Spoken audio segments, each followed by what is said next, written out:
Welcome to the Real News Network. I'm Mark Steiner. We're going to continue our conversation with Tarachansky and Shir Hever about the Israeli election. Kind of pick up where we left off. And folks, let me start here very quickly. And as we kind of conclude this, I want to pick up in the conversation our viewers did not just hear. And talk a bit about the question of the poll you mentioned, Shir, and what you asked Leah about that poll, and the slight difference you both have about what this all means. Could you posit that again, Leah, and Shir just respond so our listeners, our viewers can really hear what they've missed? I think that it's very important to point out that the poll asked the question of Palestinian citizens of Israel, which is a tiny minority of the Palestinians at large. The poll did not poll Palestinians living in the West Bank under the Palestinian Authority, or the Gazan Palestinians, or the refugee Palestinians living outside of Israel. So for those Palestinians living inside of Israel, they have been under a Jewish government the entire length of the existence of Israel. So I don't think that it's so much of a stretch. The idea that there would be a ruling Palestinian party is something that is completely outside of the imagination of Israeli Jews, who've never even had a ruling Mizrahi party, a party of Jews of color. So I think that the poll might be a little bit misleading about what that means regarding the openness of Israelis or even of Palestinians to be ruled, quote unquote, by the other. And Shir, what was your response to that?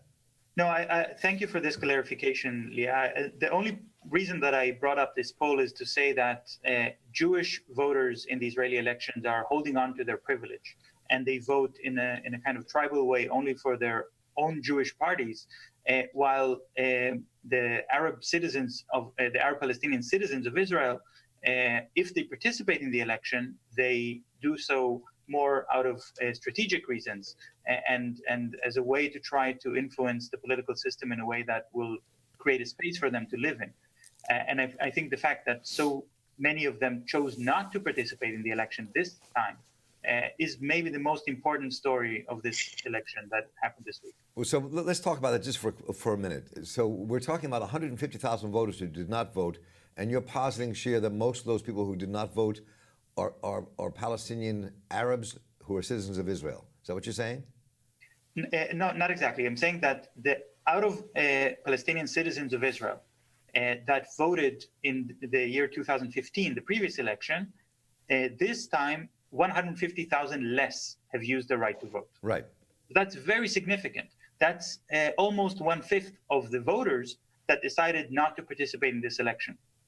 So, and do we know who they are? I mean, are they Israeli Jews? Or are they Israeli Arabs? No, they are Palestinian citizens of Israel. Okay, that's what I was trying to get to.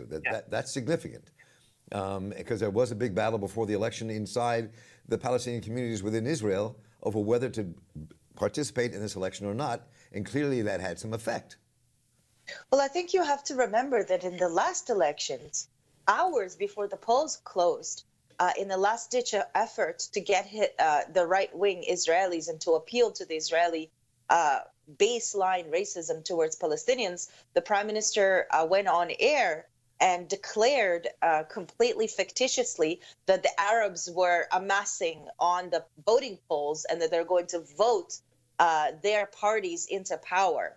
And that idea of the Arabs, just this mass of Palestinians clawing their way to the elections, as if it's not, as citizen, their right and responsibility to vote, as if that there is something inherently wrong about non-Jews voting in an election.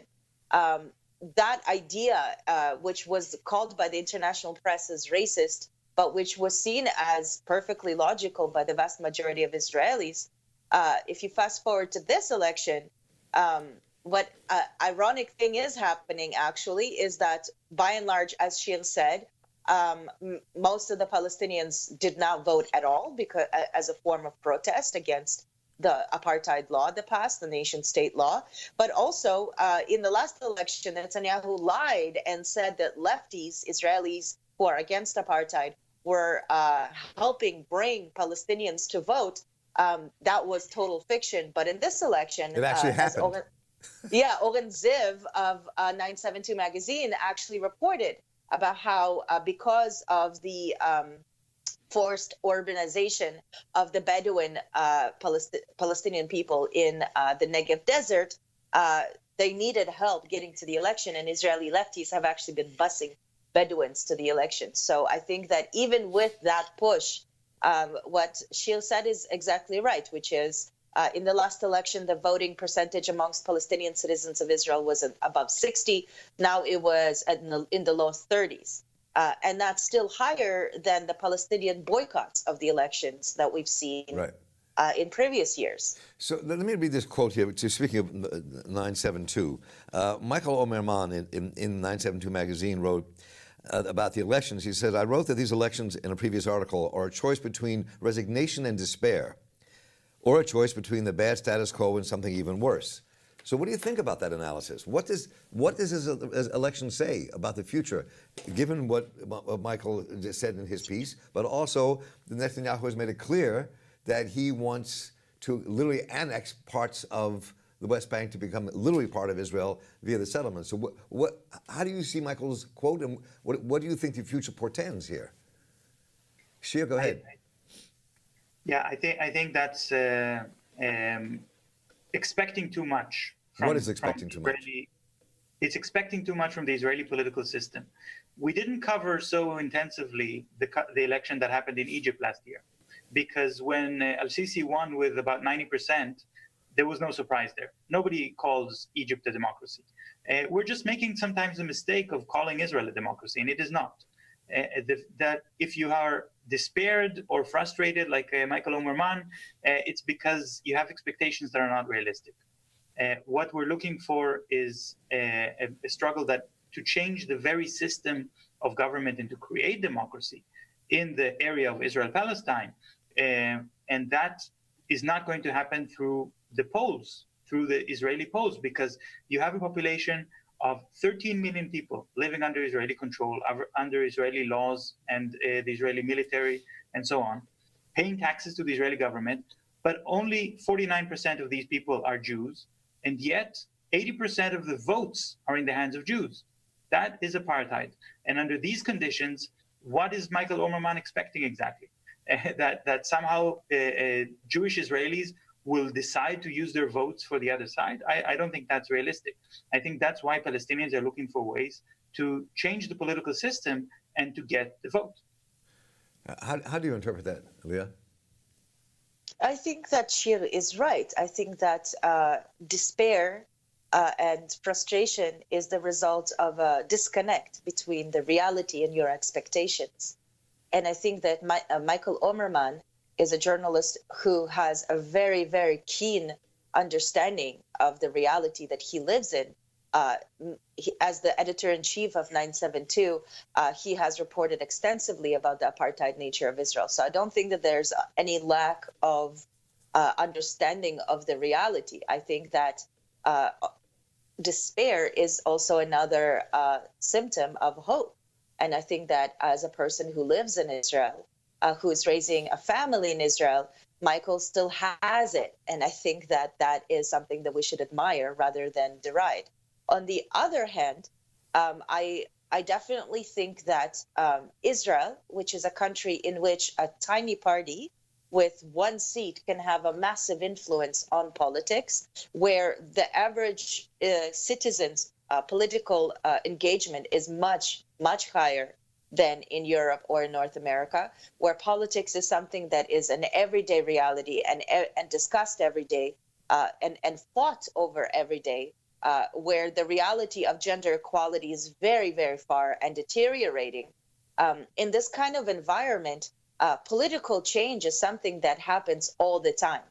Now, it's not that grand scheme, peace, moving towards, equality that, the international solidarity movement with justice and peace is hoping for, but it's definitely political change. And that political change is happening very, very fast. For example, what we have seen in this election, the thing that I'm paying attention to is, Lieberman, who is a politician who has navigated his way into power, but has and as a result of his manipulations and navigations, was at a period of time Minister of Defense. He doesn't have any defense experience, definitely not like the Blue and White Party, which is made up of generals who've actually fought Israeli wars, and have made their way up the Israeli army hierarchy. And yet he was running on the idea of security, right? Like his slogan in this election was in Russian, Lieberman не прогнется, which means Lieberman will not bend. And now that the election results are in, and he is calling himself, basically positioning himself as the decision maker, because whether his party will go with one bloc or the other, in his claim, might actually determine who will be the prime minister. He is now pushing even harder on that point, which is absolutely hilarious, because, like I said, he is not a security expert by any means. So within that reality, what I'm paying attention to is how far the alt-right has succeeded to normalize and mainstream ideas that were just 5 years ago considered completely outside of the Overton window, the politically acceptable discourse. And on that front, I think things are very alarming. And it's exactly right what Michael Omerman said, that this is, in fact, a time of great despair, because what in the last 5 years, the alt-right, settler and religious parties have managed to normalize is really quite terrifying. Well, I think we're going to have to leave it there for this conversation. This has really been interesting, and I do hope that once we see what coalition forms to take over the Israeli government, and I think we know what it's going to be, what does that portend, and where does the struggle go next around these issues in Israel and in Palestine at large, and where this might take us. And I really want to thank you both for the work that you do and for joining us here today. You just heard Leah Tarachansky, who used to be a Real News correspondent and producer, and Shir Hever, who is a Real News correspondent and producer, joining us to talk about the elections in Israel. And I look forward to talking to you again very soon about this subject. Thank you. Thanks, Mark.